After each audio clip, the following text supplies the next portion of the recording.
imagine that you want an equal distance from the bridge of the nose. So once you decide where you want it, sometimes I put just a little tick mark or something. Then I begin to draw just the basic shape of the eye.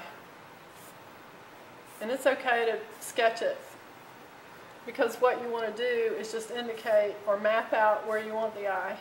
Then you can go back in and make details. Every eye has a tear duct area. It's usually turned down just a little bit. And what you have over here, you're going to have the same thing going on over here. And you want to show that. Too often artists will tend to just make a mark like this, and then they don't leave the tear duct, and even though they draw the eye, it just doesn't come across successfully. You've got to think about the eyeball is actually in this area, okay, but it's being covered over by the eyelid on the top. Now, when you think about where you're going to put the iris, normally it's covered over partially, as much as a third of it is covered over by the top of the eyelid. So if you want to, you can go ahead and lightly draw that in, similar to this, to give you an idea of how to get that nice round shape. And the bottom of the eye generally touches the lower lid. Some people are different. Some people have wider eyes than others. But generally the lower lid will touch the bottom of the iris. Alright, and then you have the pupil that's in the middle. Okay. When you're drawing the eye, depending on what you're looking at, if you're looking at a photograph and the eye is looking off one way or the other, you have to take that into consideration. But whatever you have one eye doing, you need to have the other eye doing similarly, not exactly the same, because each eye operates on its own. But as the lid recesses back into the head, you have a crease. And usually that crease has a particular line where the light that comes in no longer reaches. But it goes past this area and bounces back on here. So this will be your highlighted area on the top of your lid when you're painting, and also when you're drawing. As you start to shade in areas, you want to leave areas that are going to be lightest,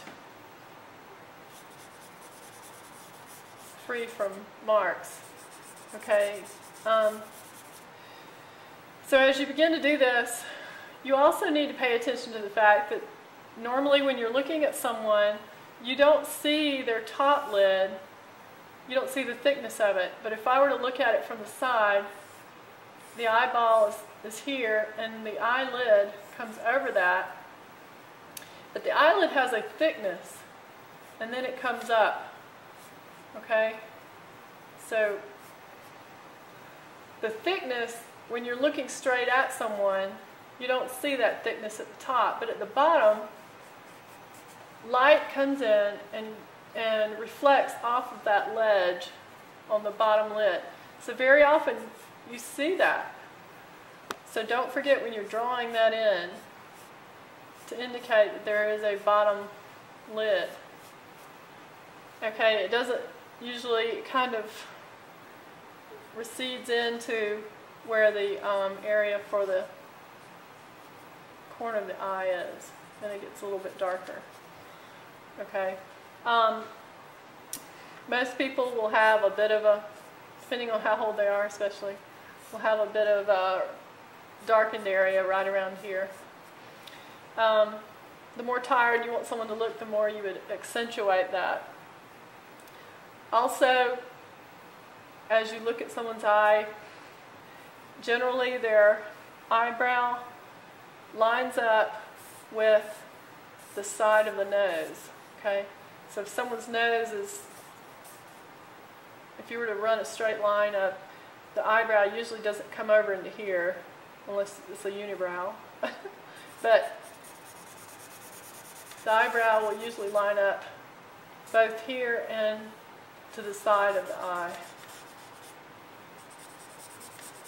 And generally the eyebrow grows out like this, and then it turns and grows down. Everybody's are a little bit different. Some people have more obvious eyebrows. They're heavier. I've painted some people's eyebrows that are so light you don't see them, and some of them go almost straight out. It just depends on each person. So don't make all your drawings look alike just because you've learned how to draw an eye somewhere. Also think about where the light is coming from. If the light is coming, then when you get ready to do eyelashes, don't draw them straight up. Really observe. The most important part of drawing, painting, or anything else is observing. Stop and look at that person. One person may have eyelashes that do kind of spike up and clump together, whereas the next person may have eyelashes that you almost can't see them, and they almost cover the eye rather than extend above it. So you have to observe. If I were to look at my eyes, I don't really see individual lashes so much as I do a shape. And this is a dark shape, and I can see a little bit of my eyelid on the top. I can see a little bit of that there when I look to the side a little bit. But my eyelash shape will extend beyond it a little bit. And that comes out looking better than if I were to just draw straight up eyelashes. So over on this side, to draw the eyelashes, I look for the shape, and if some of the eyelashes extend, I'll indicate that loosely. But underneath, what I have is one of the eyelashes is going off to the side a little, and I can see some of the, it's almost blurry to me.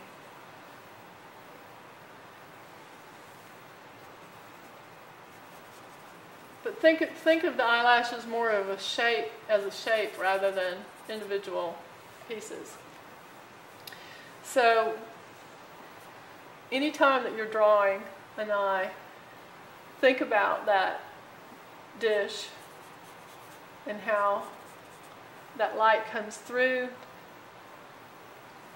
this part of the eye, the clear part of the eye, hits the bottom of the dish and is reflected back out. So it's almost like if I were to draw it sideways, if that were the pupil, you have sort of this thing going on. And so if light were coming from here, it wouldn't show up so much here, but it would show up here at the bottom. So if light were coming from this direction, it would show and reflect back in this direction.